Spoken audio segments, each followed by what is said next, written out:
Oh, hello there. Welcome to the Massive Dash Kitchen. Number 4 segment. Now I know last time I said I was going to make a savoury treat, and I lied because I'm making a sweet treat. But it's only because I've had a lot of feedback from people who said they love that I'm giving you ideas on what to make that's not tuna and lettuce and all that stuff which you sort of connect with eating with clean and eating for fat loss.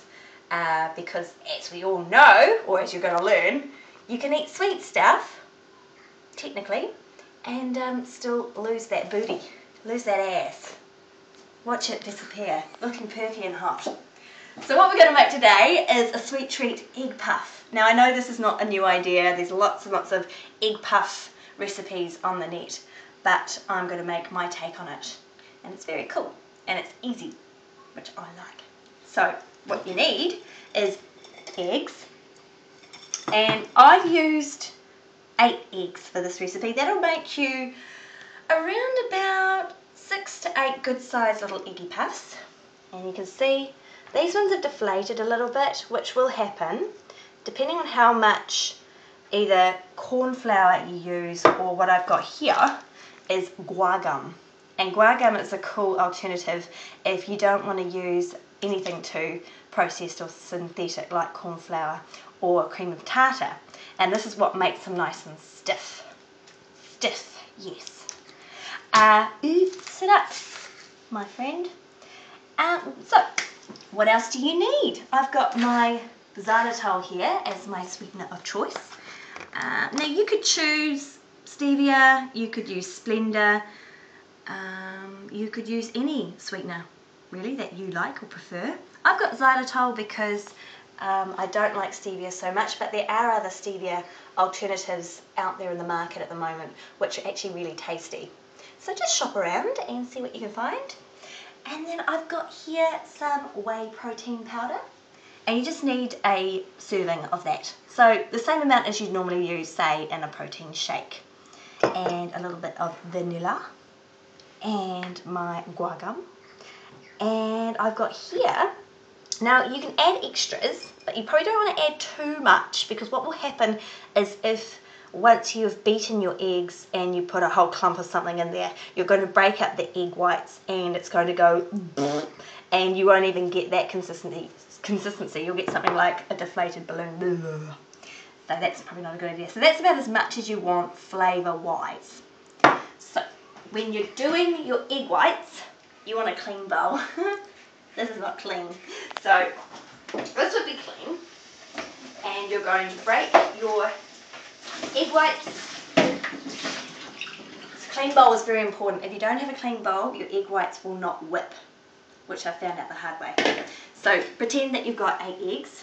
You're going to separate the eggs, egg white from the egg yolk, and put them in your bowl. And you're going to whip it with your blender until it starts to go stiff. So you'll see it going into nice little whippy meringue type consistency. And then you're going to add your extras in one by one. So I would just add a little bit at a time. So if you had your protein powder, I would just sort of put in gradually and then keep on whipping, because if you pour it all in, what might happen is the same thing if you add too much of your cocoa and peanut butter. That's what I've got in there. It'll just go, and you want to keep it nice and light, kind of like a muffin mix. And then what you'll end up with, once you've got all your additions in there, is this lovely kind of thing here. And you are going to get a baking tray, and you'll have your oven preheated to 180 degrees or 350 Fahrenheit.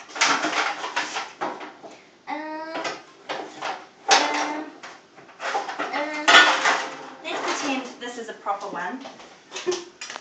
You probably have a long flat cookie tray, which would be ideal. And you get your baking paper or parchment paper. And you will just get dollops, shivers, you stay on there, dollops of this consistency thingy here. Nice nice and big, depending on how big you want them. Be messy. Unless you want to, what you could do is get a frosting piping thingy. God, I'm good at terminology. A piping bag that you'd use for frosting, and you could make little designs. That would be really cool.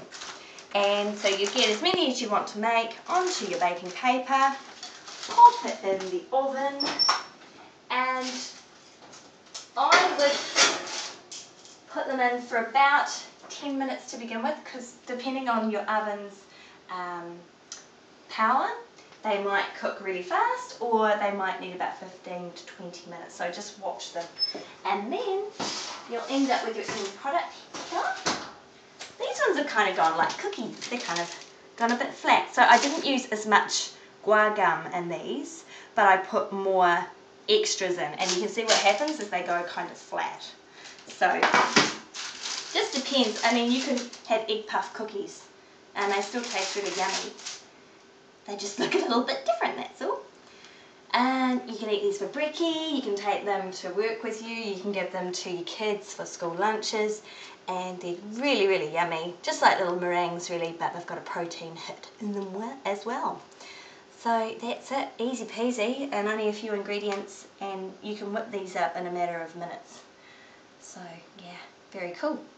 So come back here next time, and I promise I'll make a savoury treat. And in the meantime, try and make a sweet treat protein puff.